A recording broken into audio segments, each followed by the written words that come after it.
ಒಳಗಡೆ ದ್ರಾಕ್ಷಿ ಗೋಡಂಬಿ ಬಾದಾಮಿನೂ ಇದೆ. ದ್ರಾಕ್ಷಿ ಗೋಡಂಬಿನ ನಾನ್ ಕೊಟ್ಟಿದ್ 300 ರೂಪಾಯಿ, ಈ 1000 ರೂಪಾಯಿ ಸಾಮಾನ್ ತಂದಿದ್ಯಾ? ಎಲ್ಲಿತ್ತು ನಿಮ್ ದುಡ್ಡು? ಏನಮ್ಮ ನೀನ ಇದನ್ನೆಲ್ಲ ತಂದಿದ್ದು? ಹೌದು, ನಾನು ಅಂದ್ಮೇಲೆ ನನಗೆ ಏನೇನ್ ಬೇಕೋ ಅದನ್ನೆಲ್ಲ ತಗೊಳ್ದೆ. ನಾನಂತೂ ಅಲ್ಲಿಂದ ಬರೋದೇ ಇಲ್ಲ. ಆದ್ರೂ ಇಷ್ಟೊಂದ್ ತರಕಾರಿ, ಹಣ್ಣು, ಹಂಪಲು, ದ್ರಾಕ್ಷಿ, ಗೋಡಂಬಿ ಇದೆಲ್ಲ ಬೇಕಿತ್ತಮ್ಮ. ನಿನ್ ದುಡ್ಡಲ್ಲಿ ಯಾಕಮ್ಮ ಇದನ್ನೆಲ್ಲ ತರಕ್ ಹೋದೆ? ಅತ್ತೆ, ದುಡ್ಡು ಯಾರು ಕೊಟ್ರು ಅನ್ನೋದು ಮುಖ್ಯ ಅಲ್ಲ, ನಮಗ್ ಏನ್ ಇಷ್ಟನೋ ಅದೆಲ್ಲ ಸಿಕ್ತಾ ಅನ್ನೋದಷ್ಟೇ ಮುಖ್ಯ. ನನ್ಗೆ ಈ ಬ್ಯಾಗ್ನ ಹೊತ್ಕೊಂಡ್ ಬಂದು ತುಂಬಾ ಸುಸ್ತಾಗಿದೆ.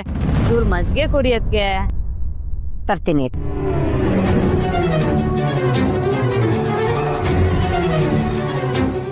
ಏನಮ್ಮ ಸಂಜು, ನಮ್ಮ ಅದ್ಗೆ ಹತ್ರ ಅಷ್ಟು ಚಾಲಾಕಿ ತಂದಿಂದ ಮಾತಾಡ್ಬಿಟ್ಟೆ. ಈ ತರ ಟ್ಯಾಲೆಂಟ್ ಇದ್ರೇನೆ ಪ್ರಪಂಚದಲ್ಲಿ ಬದುಕೋಕಾಗೋದು. ಎನಿವೇಸ್, ನೀವು ಮಜ್ಜಿಗೆ ಕುಡಿದ್ಮೇಲೆ ತನ್ನಿರೋ ಫ್ರೂಟ್ಸ್ ಮತ್ತೆ ಡ್ರೈ ಫ್ರೂಟ್ಸ್ ನ ಎಲ್ಲ ಕಟ್ ಮಾಡಿ ನನ್ನ ರೂಮಿಗೆ ತಗೊಂಬನ್ನಿ. ನಾನು ರೂಮಲ್ಲಿ ಇರ್ತೀನಿ. ಹಾ, ಓಕೆ. ಚಿರಾಗ್ ಸರ್ಗೆ ಎಷ್ಟು ದೊಡ್ಡ ಫೇಮಸ್ ಡಿಸೈನರ್ ಅಂತ ಎಲ್ರಿಗೂ ಗೊತ್ತು, ಆದರೆ ಅವರು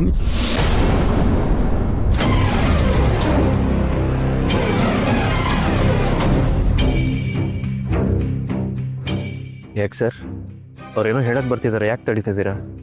ನೀವು ಹೇಳಿ. ಹೌದು ಸರ್, ನಿಮ್ಮ ವೈಫು ಮನೆ ಆಚೆ ಟೈಲರಿಂಗ್ ಶಾಪ್ ಇಟ್ಕೊಂಡಿದ್ದಾರೆ. ಏನು ಹೇಳ್ತಿದ್ದೀರಾ? ಅದೇನೋ ಸೀರೆಗೆ ಕುಚ್ಚು ಫಾಲ್ಸು ಜಿಗ್ಜಾಗ್ ಹಾಕೊಡ್ತೀನಿ ಅಂತಿದ್ರು.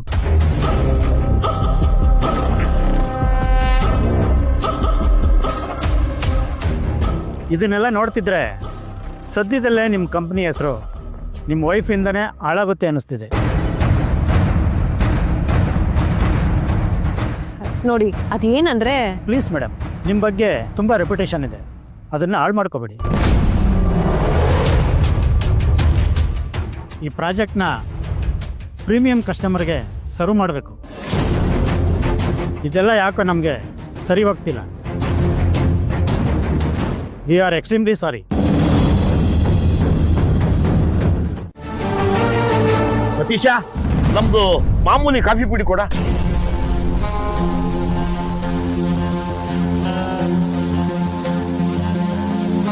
ಇದ್ಯಾಕೋ ಕಾಫಿ ಪುಡಿ ಕೊಡು ಅಂದ್ರೆ ಕುಗ್ತಾ ಇದೆಯಾ? ಏನಾಯ್ತು? ನನ್ಗೇನಾಗಿದೆ? ಆಗಿರೋದೆಲ್ಲ ನಿನ್ಗೇನೆ. ನೀನ್ ಈ ತರ ಬದಲಾಗ್ತೀಯ ಅಂತ ನಾನ್ ತಿಳ್ಕೊಂಡಿರ್ಲಿಲ್ಲ. ಸೂರ್ಯ ಚಂದ್ರ ಬದಲಾದ್ರು ಈ ಜಯರಾಮ ಬದಲಾಗಲ್ಲ. ನಿಮ್ಮ ಅಂಗಡಿಗೆ ಬಂದು ತುಂಬಾ ದಿನ ಆಯ್ತು ಅಂತ ಈ ತರ ಮಾತಾಡ್ತಾ ಇದೀಯಾ? ಆಯ್ತು, ಯಾಕೋ ಒಂಥರ ಇದೆಯಾ? ಎಷ್ಟಾಯ್ತು ಹೇಳು? ನೀನ್ ಸೊಸೆ ಮಾತ್ರ ದುಡ್ಡು ಕೊಡಲ್ಲ, ನೀನ್ ಕೊಡ್ತೀಯಾ? ನೀನ್ ಒಳ್ಳೆಯವನ ಅನ್ಸ್ಕೋಬೇಕು, ಸೊಸೆ ಕೆಟ್ಟವಳ? ನನ್ ಸೊಸೆನಾ? ಏನ್ ಹೇಳ್ತಿದ್ಯೋ? ಏನಿದು? ಬಿಲ್ಲು. ನನ್ ಯಾರು ಅಂತ ಗೊತ್ತಾ ನಿಮ್ಗೆ? SI ನಾಗರಾಜ್ ಅವ್ರ ಮಗಳಲ್ವಾ ನೀವು? ಅಲ್ಲ, ಈಗ ಹೆಡ್ ಕಾನ್ಸ್ಟೇಬಲ್ ಜಯರಾಮ್ ಅವ್ರ ಸೊಸೆ. ನನ್ನ ಹತ್ರನೇ ದುಡ್ಡು ಕೇಳ್ತೀಯಾ? ಇದನ್ನೇನಾದ್ರೂ ನನ್ ಮಾವಂಗ್ ಹೇಳಿದ್ರೆ ಇಮ್ಮಿಡಿಯೇಟ್ ಆಗಿ ಇಡೀ ಅಂಗಡಿನೇ ಖಾಲಿ ಮಾಡಿಸ್ತಾರೆ.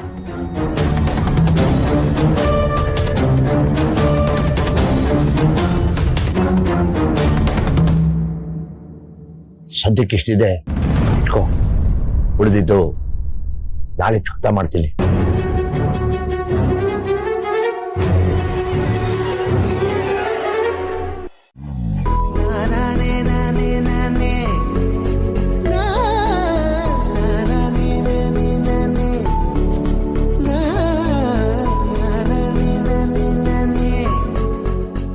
ಏನ್ ಹಸ್ಬೆಂಡು ಸೈಲೆಂಟ್ ಆಗಿ ಬಂದು ಕೂತ್ಬಿಟ್ಟಿದ್ದೀರಾ? ನನ್ನ ಕಡೆ ನೋಡ್ದೇನೋ ನನಗೆ ಬಂದಿದ್ದೀನಿ ಗೊತ್ತಾಗೋಯ್ತಾ ನಿಮಗೆ? ನೀವ್ ಬಂದಿದ್ದೀರಾ ಅಂತ ಹೇಳಕ್ಕೆ ನಿಮ್ ಕಡೆ ನೋಡೋದ್ ಬೇಕಾಗಿಲ್ಲ.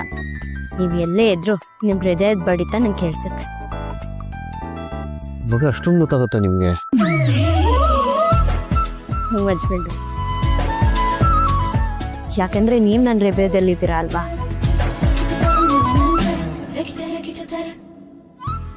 ಸರಿ, ಕೆಲಸ ಮುಗಿಲಿಲ್ವ ಇನ್ನ? ಇಲ್ಲ ಹಸ್ಬೆಂಡು. ಎಷ್ಟೊತ್ತಾಗುತ್ತೆ? ತುಂಬಾ ಹೊತ್ತಾಗುತ್ತೆ. ಹಳೆ ಮಾಡ್ಕೊಂಡಾಯ್ತು ಬಿಡ್ರಿ, ಏನು ಅರ್ಜೆಂಟು? ನಾಳೆ ಅಂದ್ರೆ ಹಾಳೆ ಹಸ್ಬೆಂಡು, ಅನ್ಕೊಂಡಿದ್ ಕೆಲಸ ಮಾಡ್ಬಿಡ್ಬೇಕು. ಜನ ನನ್ನ ನಂಬ್ಕೊಂಡು ಬಟ್ಟೆ ಕೊಟ್ಟಿರ್ತಾರೆ. ಅವ್ರು ಕೇಳೋದ್ಕಿಂತ ಒಂದ್ ದಿವಸ ಮುಂಚೆನೆ ಕೊಟ್ಬಿಟ್ರೆ ಅವ್ರಿಗೆ ನನ್ನ ಮೇಲೆ ನಂಬಿಕೆ ಜಾಸ್ತಿ ಆಗುತ್ತೆ. ನಾವ್ ಏನೇ ಕೆಲಸ ಮಾಡಿದ್ರು ಅದು ಜನರ ಪರವಾಗಿರ್ಬೇಕು. ಜನ ಸೇವೆನೇ ಜನಾರ್ದನ ಸೇವೆ.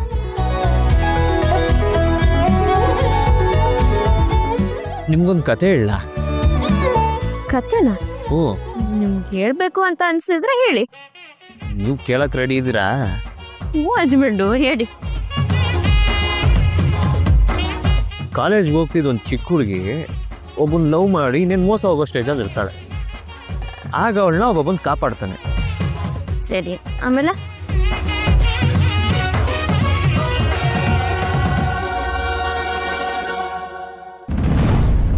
ರೀ, ಒಳ್ಳೇದ್ ನಿಲ್ಸ್ಬಿಟ್ಟು ಇಲ್ಲಿ ನೋಡ್ಬಿಟ್ಟು ಕೇಳ್ರಿ. ಹಸ್ಬೆಂಡು, ಕತೆ ಕೇಳಕ್ಕೆ ಯಾಕೆ ನಿಮ್ಮನ್ನ ನೋಡ್ಬೇಕು? ಕೇಳಿಸ್ಕೊತಿದ್ದೀನಿ ತಾನೆ, ನೀವ್ ಹೇಳಿ.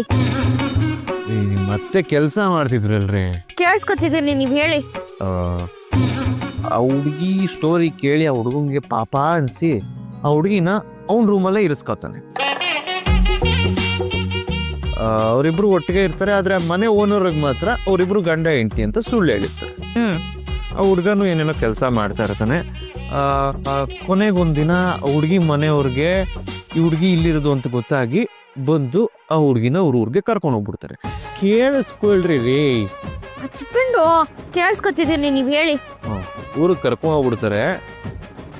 ಇಷ್ಟರಲ್ಲಾಗಲೇ ಅವ್ರಿಬ್ರಿಗೂ ಲವ್ ಶುರು ಆಗ್ಬಿಟ್ಟಿರುತ್ತೆ. ಈಗ ಇಷ್ಟು ದಿನ ಜೊತೆಲಿದ್ದು ತರಲೆ ಮಾಡ್ತಿದ್ದಿದ್ದು ಹುಡುಗಿನ ಬಿಟ್ಟಿರಕ್ಕಾಗದೆ ಆ ಹುಡುಗ ವಿಲ್ಲ ಅಂತ ಒದ್ದಾಡ್ತಾ ಇರ್ತಾನೆ. ಕೊನೆಗೆ ಆ ಮನೆ ಓನರ್ಗೆ ವಿಷಯ ಗೊತ್ತಾಗಿ ಆ ಹುಡುಗನ ಕರ್ಕೊಂಡು ಆ ಹುಡುಗಿ ಊರಿಗೆ ಹೋಗ್ತಾರೆ. ಆಯ್ತು, ಆಮೇಲೆ? ಆ ಹುಡುಗಿ ಊರಿಗೆ ಹೋಗಿ ಆ ಹುಡುಗಿ ಫ್ಯಾಮಿಲಿ ಹತ್ರ ನೀ ಕೇಳಿಸ್ಕೊಳ್ರಿ. ಹಸ್ಬೆಂಡು, ಕೇಳಿಸ್ಕೊತಿದ್ದೀನಿ ತಾನೆ, ನೀವ್